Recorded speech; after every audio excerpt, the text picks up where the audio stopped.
Without a healthy planet, you can't have thriving societies or prosperous economies.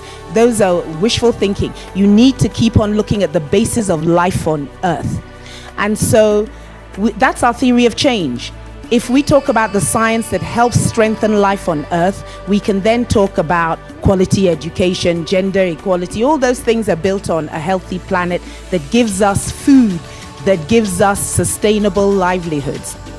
At one point, Karura Forest was one of those upcountry areas, but the urban area grew closer and closer to where it is. The topic of today on foresight and future planning is very important, because all those areas where the urban area is a bit far, at some point it's going to have to happen. The decision has to be made whether they remain protected areas or degazetted and people can go in and destroy everything that is there. And why is this critical? Remember, as a country, we're doing very badly. Our forest cover is below 10%. We're actually at 7%, which is extremely dangerous. And then also remember, as a country, 2/3 of our total land is semi-arid. I want to tell you a little bit about the Wangari Maathai the world may not know. The Wangari Maathai, the human rights defender, who was able to connect all the threads of human rights, the threads of peace, the threads of environment, the threads of women empowerment, and the threads of governance.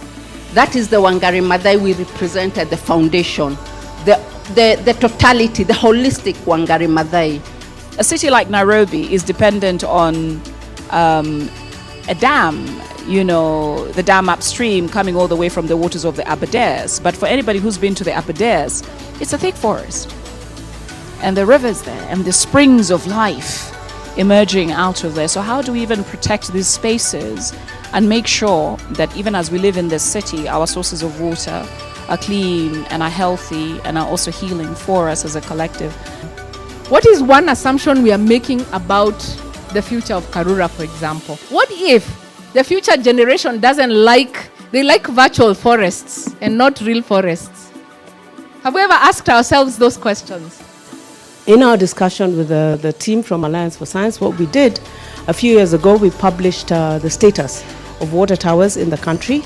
And this now gave kind of a scientific perspective on what level of degradation exists outside the public forests and what we need to do as a community in terms of trying to reverse that degradation and restore our water towers to what they used to be. It's about us working collectively and seeing what we can do and taking responsibility for the actions, because if you cut a tree or if you encroach an area that you know is a water catchment, then you are destroying the environment.